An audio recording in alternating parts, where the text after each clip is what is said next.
with opening just 1 week away, start thinking who's going to be on that opening lineup card for the Pittsburgh Pirates. Well, that's what we're going to talk about here today on this double episode upload day here at Locked On Pirates. I am, of course, your host, who does the most, Smith, and thank you all for making me your first listen of the day every single day where you find your podcast. You could follow me on Twitter at MVP_, and at Locked Pirates. And make sure to go hit subscribe button on YouTube, and then turn on the notification bell wherever you can find podcasts here at the Locked On Podcast Network. Thank you so much for tuning in today, and let's get into it. You are Locked On Pirates, your daily Pittsburgh Pirates podcast. Part of the Locked On Podcast Network, your team every day.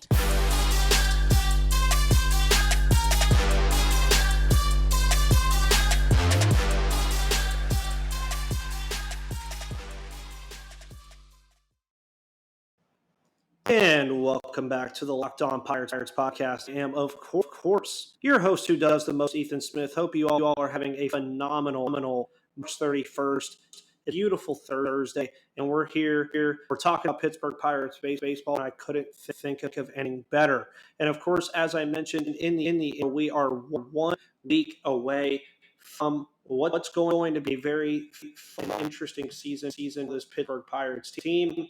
And I'm very interested to see how this is going to all shape out here for the Pittsburgh Pirates in terms of this opening day lineup and this opening day roster. I'm going to start with the lineup first in the first part of this episode, and then the second of the episode will be bench players, which who's going to be bench behind a lot of these guys. That's a big thing we're going to have to talk about and look at here. But in no particular order, I'm going to sit here and try to pick the order that these guys are going to be and talk about it a little bit as to how I think could shape out. But we'll see how things shape out here for the Pirates and how things could go. And we're going to start in the outfield.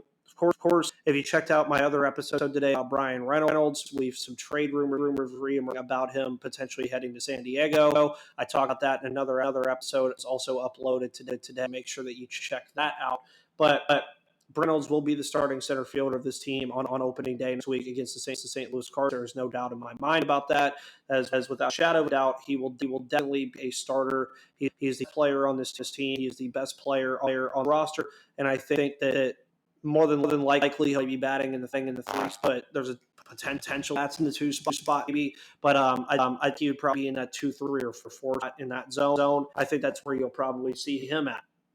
In left field, I don't think he lost his job whatsoever. I think it's going to be Ben Gamel. Ben Gamel's had a resurgence last year, didn't do terrible. Around the 246 range, I think, is where he was around last year.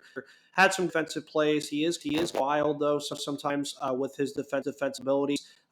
He can do the ball, but sometimes he's doing a little too much rather than just the routine play. But again, he had the bat last year, winning at least a little bit, and I don't think that he has done anything to say he should be getting benched. So I think Ben Gamel is starting fielder of the Pittsburgh Pirates heading into opening day. If you had to ask me where he'll be batting, probably around the bottom of the order, like 5 to 9. Especially, this is going to be interesting now with the DH. I think they're going to shape a little differently this year for Derek Shelton when he's posting his lineups rather than how he did his season. So we'll see how things shape out. We'll see how that goes and what transpires from that. Now, right field has kind of been a mixed bag because, of course, if you watched my episode yesterday, I talked about Bly Madris making roster. I don't think Madris has a chance to start. We'll get more to that later. So that kind of leaves with Anthony Alford and Greg Allen. If you had to ask me, I think it's going to be Anthony Alford starting, but it should Greg Allen. But a betting man, I would put Anthony Alford out there. He's been with the team a little bit longer. So I think they're going to probably him kind of his last shot to maintain his roster spot and maintain his starting role in the lineup in right field. Bat hasn't been particularly great ever since he came to the Pirates. His defensive ability a little bit better, but not the greatest defensive outfielder in the world either. Thing to write home about. And then on the other hand, Greg Allen has had a very strong training. He was picked up off of waivers from New York Yankees, of course, former Cleveland Guardy pickup in the draft. And Allen, man, he might have some upside. We'll see what happens with him. We'll see things really turn out to be what we think they can be. But I think the outfield, of course, to start the year, based off of answers, would be Gamble left, Brian Reynolds and Anthony Alford in right. I would rather it be Greg Allen in right field, but we'll see how that goes. We'll see how that transpires. And before we get into the infield, I want to the infield and the DH. I want to let you guys know about the wonderful people over at BetOnline. Of course, if you go on BetOnline right now and bet on the News to win in Rookie of the Year, you could do set 3-1 odds. And after playing, college basketball has determined the top team Final Four and determine this year's national champion this coming week, New Orleans. BetOnline.net, your number one source for betting needs and spinfo, and from all the latest contests and players, they have it. You can find it. BetOnline remains the spot for all of your latest sports development, including podcast reviews for all the leagues this season. And it's not just basketball. BetOnline is your continued source for all of your sport wagering information needs, including live betting and your favorite Vegas games. So head to the web today or use your mobile device to learn more about the trends in action. And BetOnline is where the game starts. So again, if you want to bet on Neil Cruz to win Rookie of the Year, if you want to bet on Reynolds to win MVP, you can do it. You can throw some money there, and it'll work out for you. But moving into the infield, which is back of the town the entire offseason, first base and third base, I think pretty clear cut to the point. I think Yoshi Suzuki will probably be the starting first baseman, considering he's like the main option right now. The team could play Michael Chavis over there, but he is dealing with a little bit of an injury now, so I don't think he would be starting first baseman anyway. Especially after the Pittsburgh Pirates brought back Yoshi Suzuki, a 1-year deal. Third base, of course, Keith Hayes, best defense third baseman in all of baseball. I think he'll be fine. I think he will be starting on Obey. We talked about a little bit a little bit ago about his injury that he sustained today to the ankle.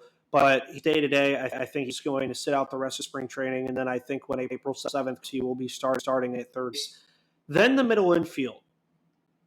Now, I think bench is going to cause a little bit more of a start here when I get into it shortly. But the main thing with the middle infield that I talked about for the last couple months is there's a lot of options here. The Pirates, of course, O'Neill was one of those options. He has been an option to AAA Indianapolis. Go check out that episode as well. And, outside of that, Castillo has had a phenomenal spring. See no reason why he's on this roster as well, but we'll see what they decided to do. Hoy Park has a pretty strong spring as well. Rodolfo Castro could still even be in the mix. At shortstop on opening day is going to be Kevin Newman. Now, Pirates fans won't like it because he isn't the greatest hitter in the world. But again, defensively, his defensive acumen is phenomenal. I don't think anybody that can really deny that here with Kevin Newman. He just does phenomenal defensively. He's a phenomenal defensive shot. And if the bat, if he can find a way to bring offense and pop to this lineup, I see no reason he should be bench being. Kevin Newman, always kind of a level player, I think. And I think it's only going to make most fans angry about Kevin Newman being the starting stop because Cruz played so well in spring and people want to see him.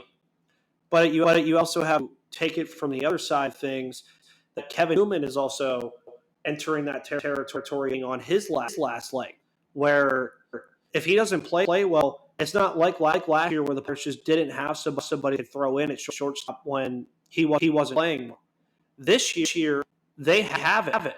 They have something here with these prospects and with these guys that if you're not playing well and you're not playing well, choose somebody else. And I don't think the Pirates are going to hesitate either. I'm going to give Kevin Newman a month and a half, and if he's hitting around the 240 range, 230 range, I think he could be benched very, very quick. And I'm not saying that just to say that. I think it could really happen. A lot of these guys, I think Anthony Alford's a lot like that too. I think with the way that the outfield is starting to shape out with Greg Allen, Bly Madrid, Travis Haggerty, Candace Bigba, Anthony Alford's not safe. There's going to be a lot of competition here with the Pirates, this Pirates team over the next couple of months. Who's going to eventually be the starter later on in the year? So just remember, talking about the opening day lineup. We're not talking about expected to be in July, because in July this lineup card is going to look way different. And I can even maybe make an episode about that in the future, when I get to it. But this lineup card, a couple months into the year, is going to look very different. Look next Thursday. So short Kevin Newman. Catcher, we already know that it's going to be Roberto Perez. They signed him here, big free agent signing of the offseason. Roberto Perez, of course, will be the heir apparent to Jake Hollings, who was traded to the Miami Marlins this off-season. And again, you already guys know I don't agree with Jacob Stallings. I thought Jacob Stallings was fine. I thought he would be a great mentor to a lot of these young pitchers. I thought that he would be a great mentor to Henry Davis, where he eventually got up here. But I have to let bygones be bygones at some point. Perez brings that defensive ability behind the backstop to be very good. He does. He's won goals before. What you're hoping you get from him. As far as the bat goes, you're not getting much from Perez as far as the bat goes. I just don't think it's going to really do much. I don't think that he's going to be the hitter in the world here. But we'll see. I mean, he can be. Maybe he has a surprising season. But at that point, I think you'd also talk about trading Roberto Perez. But we'll see. Roberto Perez, of course, I think another given.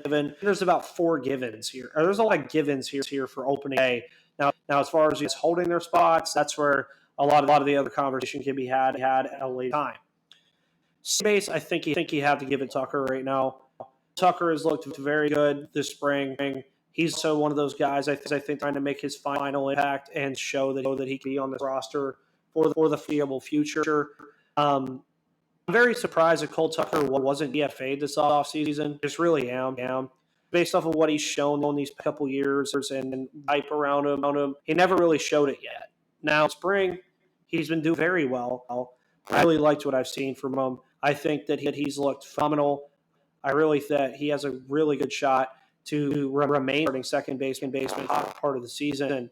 And we'll see. I mean, maybe he turn it up a notch. Maybe Cole Tucker is missing piece of the Pirates we're looking for. Or at the end of the like I said with Kevin Newman, if he struggles for the part of before the regular season, like with the beginning of the year for the first couple of months, I don't think the Pirates will hesitate to bench him. And speaking of the bench, we're going to talk about that in a minute as well. But Cole Tucker, Kevin Newman, Ke'Bryan Hayes, Yoshi Tsutsugo, and Roberto Perez would round out the infield. Gamble, Ryan Reynolds, the Alford / Greg Allen would round out the outfield. And then DH, I think it's clear that Daniel Vogelbach will probably hold that down. But with the DH being so new National League, and with Derek having a lot of guys from the bench, I think to have very good chances of being to have that's.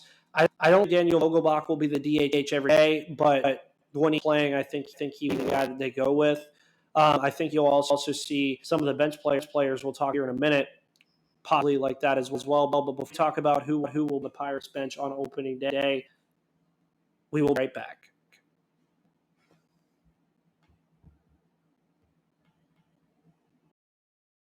You are Locked On Pirates, your daily Pittsburgh Pirates podcast.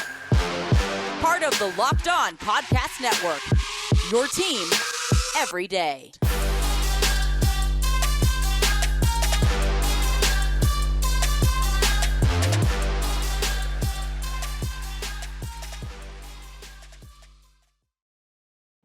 And we are back here on the Locked On Pirates cast. Thank you, of course, again for making me your first listen of the day every single day on the Podcast Network, where it is your team, your Pittsburgh Pirates every day. Of course, at the time of recording, the Pirates and the Orioles did tie. Sorry, I have to keep clear my guys. The Pirates and the Orioles did come to a tie today in spring training. Saw some fun stuff there. But we're talking about the Pirates bench for a minute. Now, of course, keep in mind that I've already named off the eight starters, 9 guys in the field, and starters who will be playing batting. So that's going to leave, I think, probably about 4 or 5 bench guys. Then you're talking about 13, probably 13 pitchers on a 26 master. Greg Allen, who I've already mentioned, bench guy, 100%. He could be starting. He'll be on the bench or starting, one of the two. He will be there. Michael Chavis, who I've also already mentioned earlier in this podcast, will also be a very, very good bench piece for the team. He has a chance to back up Cole Tucker at second base. I think he has a chance to back E. Bryant and Yoshi Tsutsugo on the starters. He just gives you that kind of utility as a utility man. And then, of course, every team backup catcher. So Michael Perez, sadly, will probably be the backup catcher of this roster. We have Roberto Perez getting the Perez Bros tandem behind the backstop at PNC Park. Michael Perez, he's okay defensively. He helped Jacob Stalling this year with having no pass balls, but also, at the end of the day, he doesn't the ball particularly well at all. Like, at least Jacob Stallings gave you some offensive output, but you ain't getting it for Perez. But they don't have any other options right now. I just don't think Jamie Ritchie is ready. I don't think that Carter Benz is ready, the backup, and Henry Davis sure isn't ready to be the backup either. So Mike Perez will get that. And after that is where we're into the blind Madrid and Diego Castillo conversation. Had this conversation where I think Diego Castillo has a better chance to make the opening day roster and be on the bench rather than Blimers. The reason I say that is purely because of the fact that Diego Castillo has the ability to play the middle infield and back up Newman in the middle infield, as well as being able to go to the field for days like when Ben Gamble is playing, or when Brian Reynolds isn't playing, or if Allen or Anthony Alford available. So I'm going to Diego Castillo bench because I think they'll get there. I think they'll be on the bench opening day, which is now giving me Diego Castillo, Michael Perez, Michael Chavis, and Greg Allen. So that's 13 guys. That's what I would probably expect. Now, the guys that are on the fringe, Madris is definitely on the fringe. Tuca Peter Marcano could also be another guy. Maybe slides in there. Well, he was a pickup for Adam Frazier trade last year, and then Hoy Park, another guy that'll probably be in AAA just because he's blocked right now. I think he'll be in AAA to get development time as well. And would really keep looking at it. I mean, would you really be a Pirates fans at a bench of Chavis, Allen, Perez, and Castillo? Because I wouldn't. I mean Perez, no, but the other 3 are fine. They all have a role that they could fill. If you had a fifth, I'd say probably Rodolfo Castro or Bly Madris. One of those guys, probably more Bly Madris, just to have another outfielder there. But 4 outfielders is already usually a pretty good solid foundation for what the team is trying to do. And we'll see. Tuca Peter Marcano, another guy who can all over the diamond, and a lot like Adam Frazier. When we picked him up, he moved all over the place. He's another guy looking out for.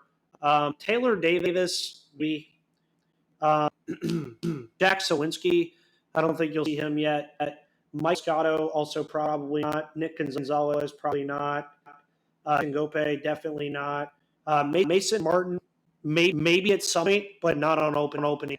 So that was my opening day prediction for the lineup. The bench. Tomorrow, with Adam Bittner, we are going to be talking about predictions for the opening starting rotation and the bullpen. So get ready for that tomorrow as well. Hopefully you guys enjoy this double upload day. Hopefully you go check out my Brian Reynolds trade rumors re-emerge episode, which also came out today. And make sure you check out on YouTube, Spotify, Odyssey, and Google Play, or wherever you get your podcasts. Make sure you hit that subscription bell and a notification bell and subscribe button to all of the latest news on the Pittsburgh Pirates here at the Lock Podcast Network. I am your host, Ethan Smith. You guys all have a phenomenal rest of Thursday. I will see you with Adam Bittner tomorrow. And guys, have a great rest of your day and go.